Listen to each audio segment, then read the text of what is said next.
Here's a number that should stop you cold. According to data tracked by the Department of Energy and grid reliability analysts, major power outages affecting large numbers of Americans have increased dramatically over the past 2 decades, and infrastructure experts warn the trend is accelerating. Now here's the part that actually matters to you and your family. When a blackout hits, grocery stores don't just run low on supplies.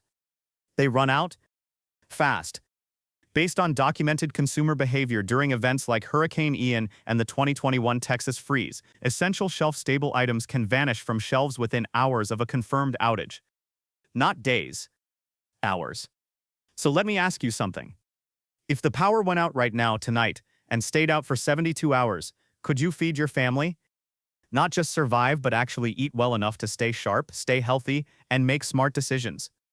Because here's what most blackout prep videos get completely wrong.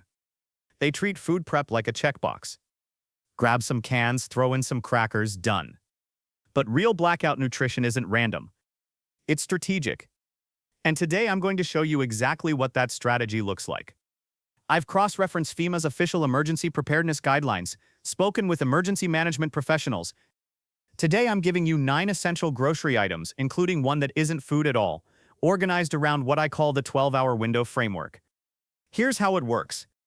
The first 12 hours after a blackout, you're eating from the fridge before it spoils. Hours 12 through 48, you're transitioning to pantry staples.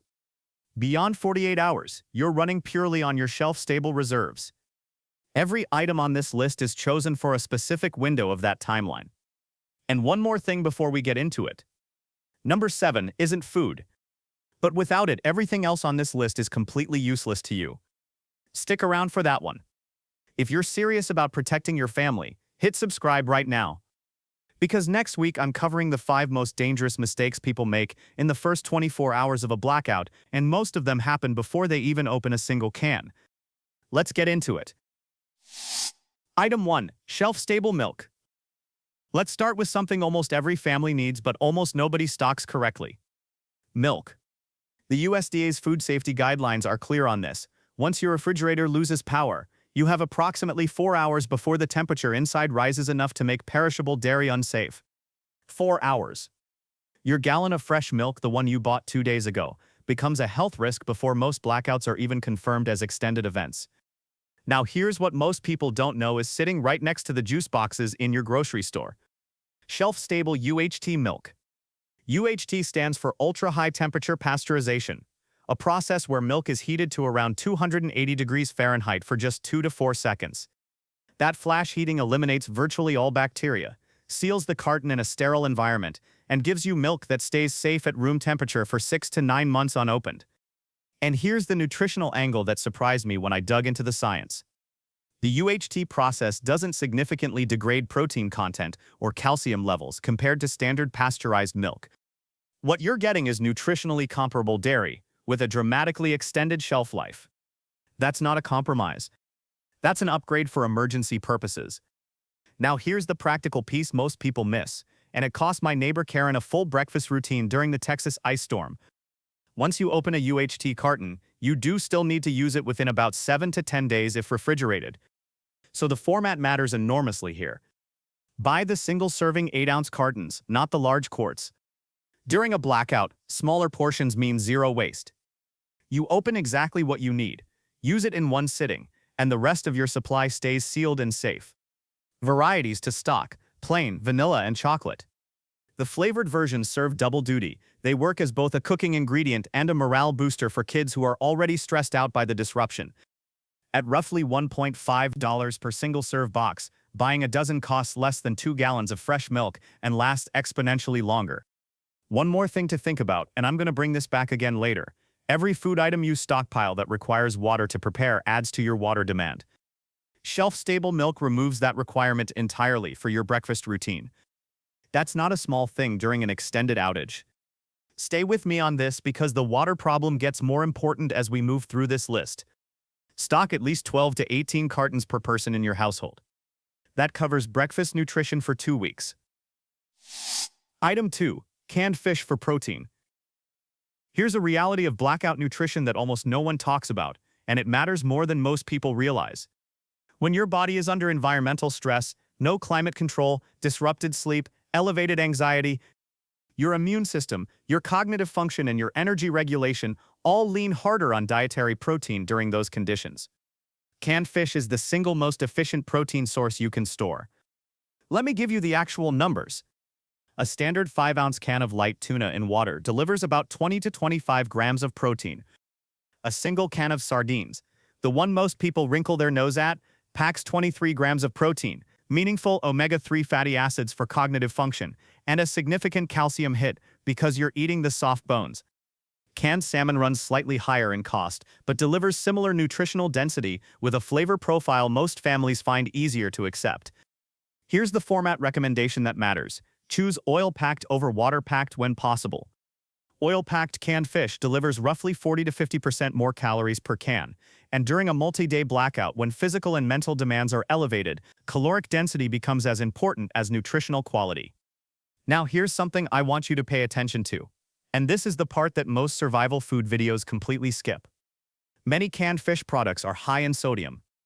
A single can of regular tuna can contain 300 to 500 milligrams of sodium. Sardines can run higher. And here's why that matters practically during a blackout. Higher sodium intake increases your body's water demand. If you're already managing a limited water supply, a high-sodium diet quietly works against you. The solution is simple but requires you to read the label before you buy. Look for low-sodium or no-salt added varieties of canned tuna and salmon. They're in the same aisle. They cost the same, and they give you dramatically more flexibility with your water supply during an extended outage. I'll come back to this sodium point when we get to item 5 because it gets even more important there. Buying strategy. Get variety. A 24-can mixed case of tuna, salmon, and sardines from a warehouse store or online retailer typically runs $28 to $35. That's weeks of protein security.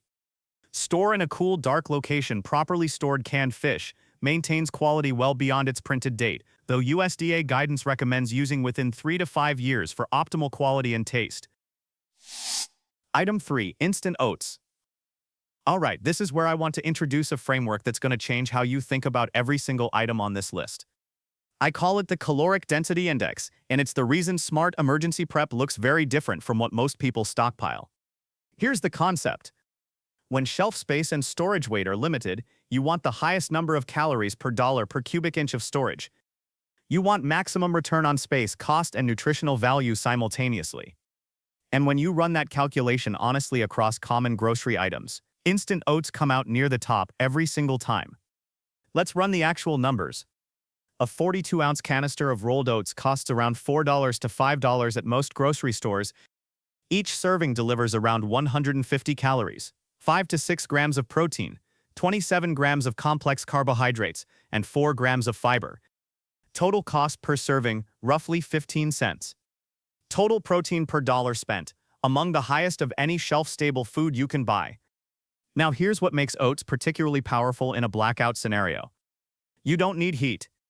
Overnight oats, or in this case 15-minute room temperature oats, work by allowing the grain to absorb liquid and soften through hydration rather than heat. Mix 1 part oats with 1.5 parts water or shelf-stable milk. Wait 10 to 15 minutes, and you have a fully edible, nutritionally complete meal. No stove, no camp burner, no fuel required. The B vitamin content in oats, particularly thiamine, riboflavin B2, and niacin B3, supports nervous system function and energy metabolism, which are both under greater demand during stressful situations. This isn't obscure science, it's foundational nutrition. Flavor rotation strategy for multi-day outages. Day 1, mix with peanut butter and dried cranberries. Day 2, mashed banana with a pinch of cinnamon. Day 3, honey and whatever nuts you have on hand. Keeping flavor variety in a stressful situation isn't just morale management, it's genuinely important for appetite maintenance. People under stress lose appetite. Losing appetite during a blackout accelerates physical and cognitive decline. Variety keeps people eating. Storage note. Transfer oats from their paper packaging into an airtight container, glass or hard plastic with a sealed lid. A clean bay leaf placed inside naturally deters insects. Stored correctly, rolled oats maintain quality for 12 to 24 months. Buy at least 2 large canisters per household. That's roughly 60 servings of breakfast or supplemental meals. Item 4. Peanut butter. If there's one item on this entire list that functions as a survival anchor, the thing that holds your entire food system together, and I'm not being dramatic. Let me give you the caloric math first, because it's genuinely striking. A standard 40-ounce jar of peanut butter contains approximately 6,400 calories. At a cost of $4 to $6 at most grocery stores, that works out to roughly 1,000 calories per dollar. FEMA's guidance recommends a minimum of 2,000 calories per person per day during emergency situations. One jar of peanut butter covers more than 3 days of caloric minimum for one person. Beyond calories, peanut butter delivers a combination of protein and fat that satisfies hunger more durably than carbohydrate-only foods. The combination of roughly 7 grams of protein and 16 grams of fat per 2 tablespoons serving triggers satiety signals in a way that crackers or oats alone don't. During a blackout, when meals are irregular and portions uncertain, that satiety factor becomes practically significant. Now here's the storage detail that most guides get wrong. Not all peanut butter behaves the same way at room temperature over time. Conventional peanut butter with partially hydrogenated oils stays homogenized longer on the shelf, but has a lower quality ceiling over extended storage. Natural peanut butter, made with just peanuts and salt, will separate, with oil rising to the top, but maintains better flavor and doesn't introduce hydrogenated fats into your emergency diet. The fix for natural peanut butter separation is dead simple. Store the jar upside down. This redistributes the natural oil through the butter continuously and prevents the hard, dry layer from forming at the bottom.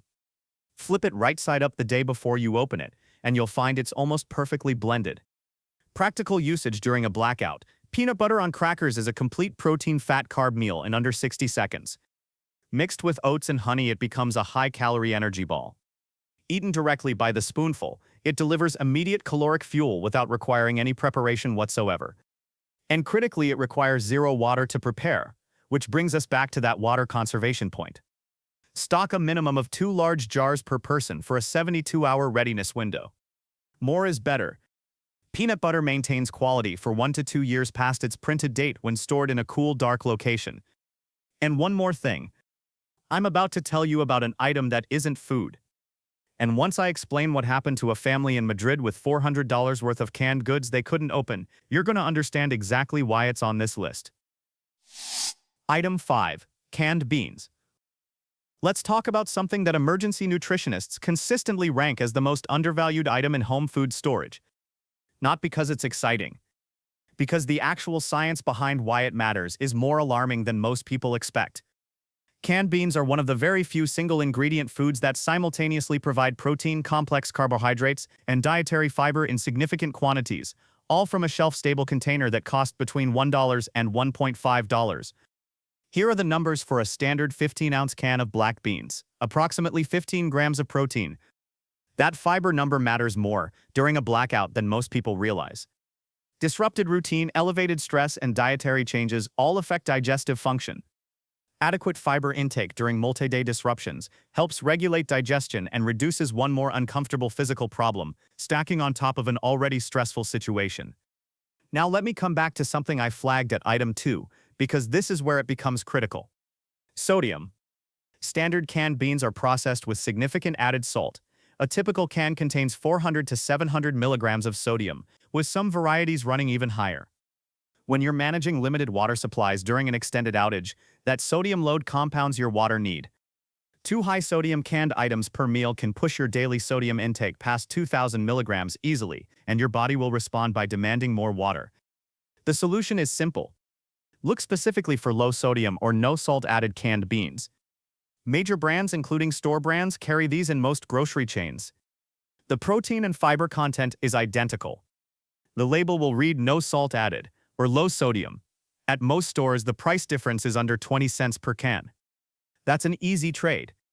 If you can only find regular sodium beans, drain and rinse them thoroughly under water before eating. This simple step removes approximately 40% of the sodium content, per food science research from institutions studying canned food processing.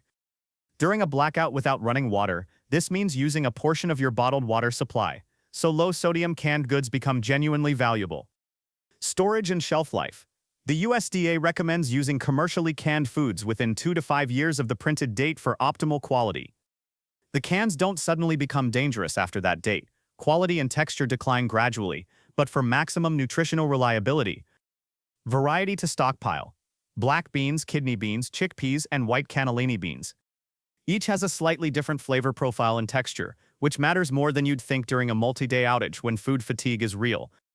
A no-cook 3-bean salad with olive oil, vinegar, and dried herbs is a genuinely satisfying meal that requires nothing but a can opener and a bowl. Which brings us to the most alarming item on this entire list. The one that isn't food. But without it, not a single can in your entire stockpile is accessible. Item 6. Hard cheese and whole grain crackers. Before we get to that critical non-food item, we need to talk about something that addresses one of the most underappreciated problems during extended outages. Research in emergency psychology, including studies examining behavior during documented disaster events, consistently shows that the psychological state of a household during a prolonged crisis directly affects decision-making quality. Stress-impaired judgment leads to resource mismanagement. It leads to conflict. It leads to people making dangerous choices they wouldn't otherwise make. Morale isn't a soft concern during a blackout. It's an operational factor. Hard-aged cheeses and quality crackers address this in a specific and scientifically grounded way. Here's the food science. Hard-aged cheeses, particularly Parmesan, aged cheddar, 18 months or older, and aged Gouda, undergo a fermentation and curing process that dramatically lowers their moisture content and raises their acidity. Both of these factors significantly retard bacterial growth. USDA food safety guidance acknowledges that hard cheeses are considerably more tolerant of brief temperature fluctuations than soft cheeses or fresh dairy. A wedge of genuine Parmesan Reggiano, for example, has such low moisture content that it can safely remain at room temperature for several hours without meaningful bacterial risk, and the natural rind provides additional protection against surface contamination. Aged cheddar and aged Gouda behave similarly. These aren't soft cheeses. They're shelf-stable for practical purposes during a short-term crisis. For crackers, the structural choice matters. Whole grain crackers, varieties like Triscuits or Wassa crisp breads, provide genuine dietary fiber and complex carbohydrates alongside their role as a delivery vehicle. They also store efficiently, have shelf lives of 12 to 18 months, and don't require any preparation. Avoid butter crackers and highly processed snack crackers. They go stale faster and deliver minimal nutrition. Buying strategy: small format cheese portions. Individual snack-sized wedges of aged Parmesan or mini wheels of aged cheddar allow portion control during a blackout. Opening a large block commits you to eating the entire thing before quality degrades. Smaller formats eliminate waste. The combination of aged cheese and whole grain crackers hits a psychological reset button during multi-day outages. It's familiar. It's satisfying. It signals normalcy in an abnormal situation. And normalcy during a crisis is genuinely protective. It keeps people calm, keeps families cooperative, and keeps decision-making clear. Now, item 7. This is the item that has nothing to do with food, and everything to do with whether your entire stockpile is accessible or useless. Item 7, manual can opener, multiple. I want to paint you a very specific picture. You have done everything right. You've built a pantry with canned fish, beans, and soup. You have weeks of food security sitting on those shelves. And then the power goes out for 72 hours. And you realize your only can opener is electric. This is not a hypothetical scenario. This plays out in documented form during virtually every major extended power outage. Emergency management professionals consistently note that access to non-electric basic tools, the solution costs under $15. But it requires you to act before the crisis, because during a crisis, manual can openers become genuinely scarce.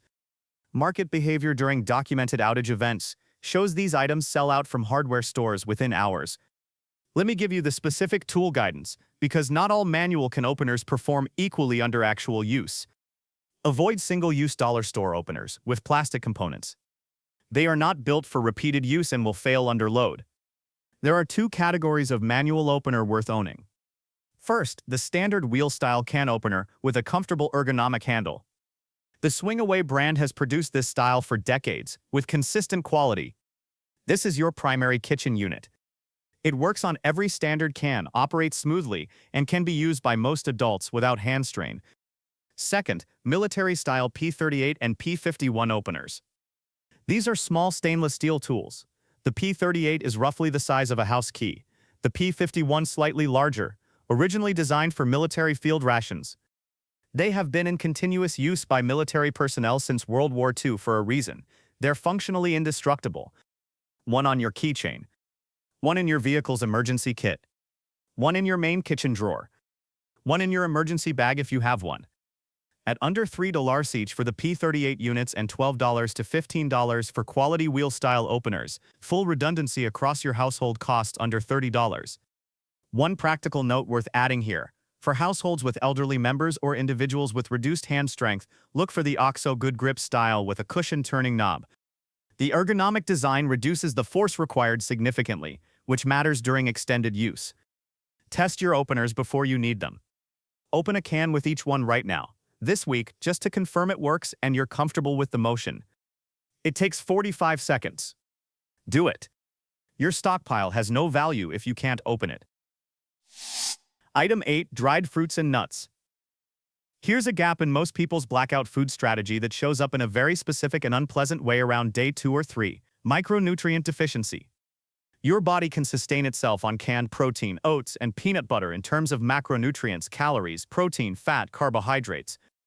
But the vitamins and minerals that support immune function, cognitive sharpness, and physical energy aren't coming from those items in meaningful quantities.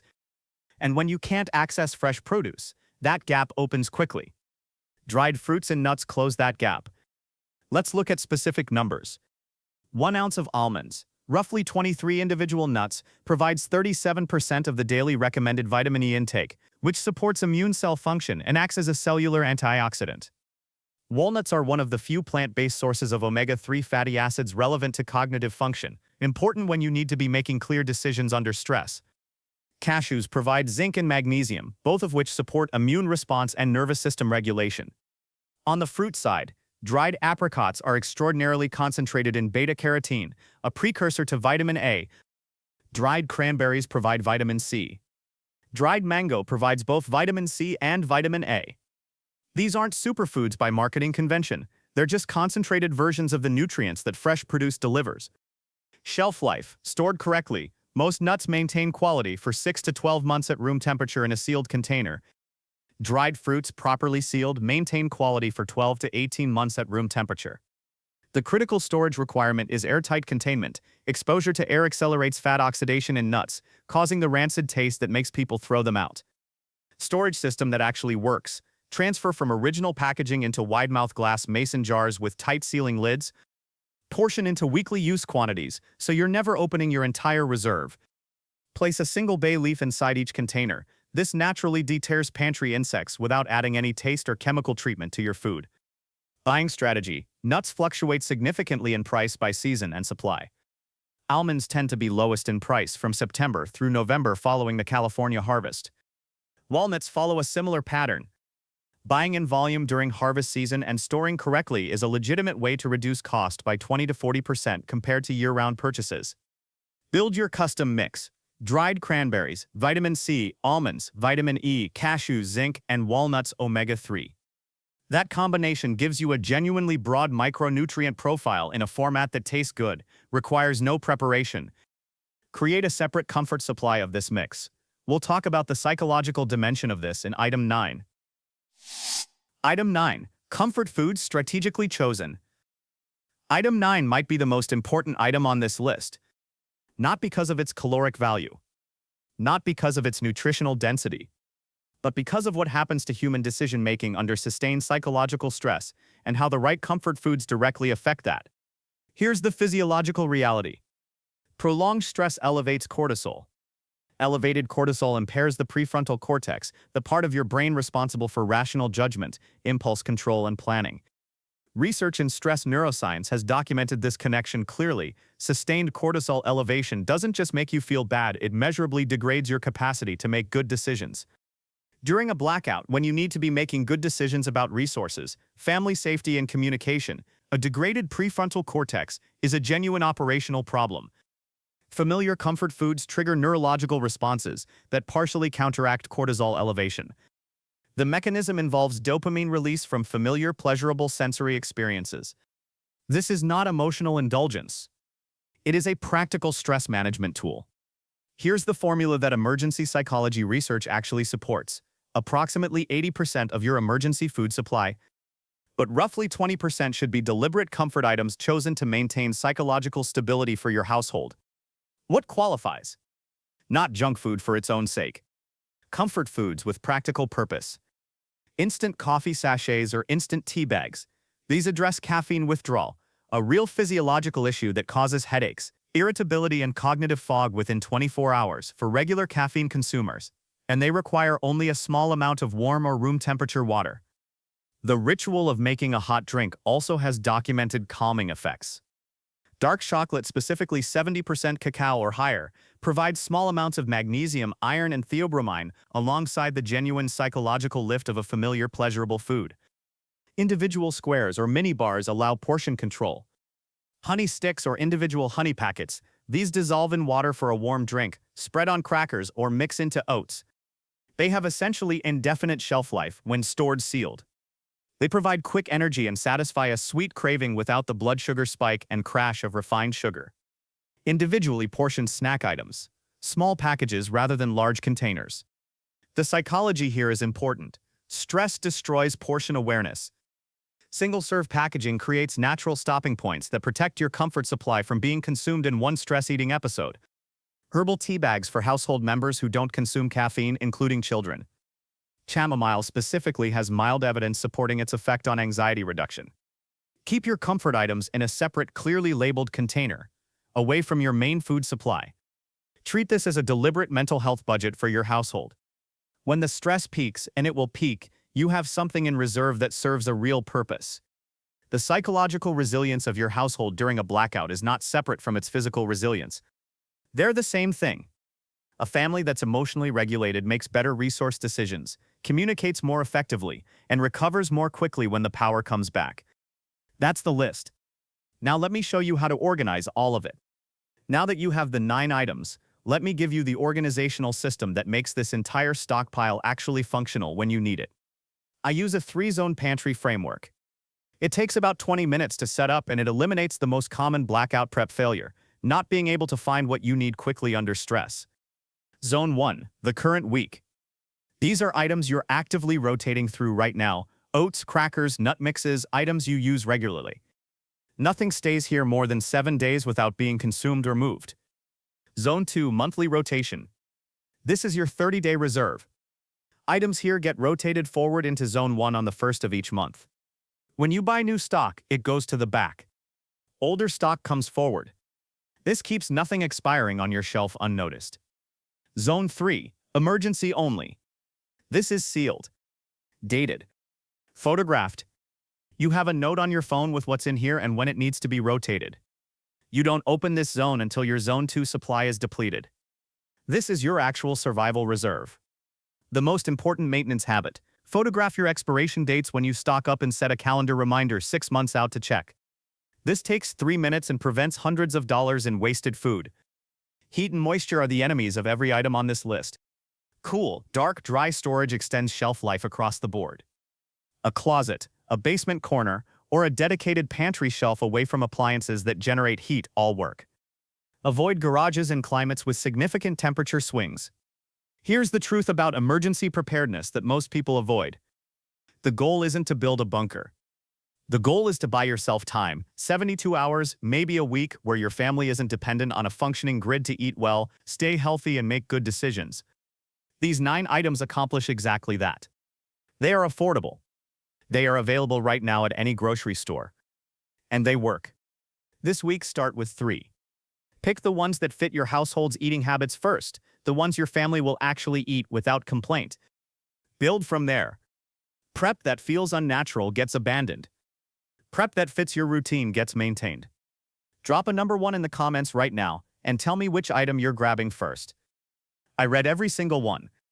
If this gave you something genuinely useful, hit the like button. It takes 1 second and it helps other families find this information when they need it. And subscribe, because next week I'm covering something that ties directly into today's video. I've documented the 5 most dangerous mistakes families make in the first 24 hours of a blackout, and most of them happen before a single can is opened or a single item from this list is touched. The first mistake is so counterintuitive that most people assume it's the right move. You'll want to see that one before the lights go out. I'll see you there. Stay prepared.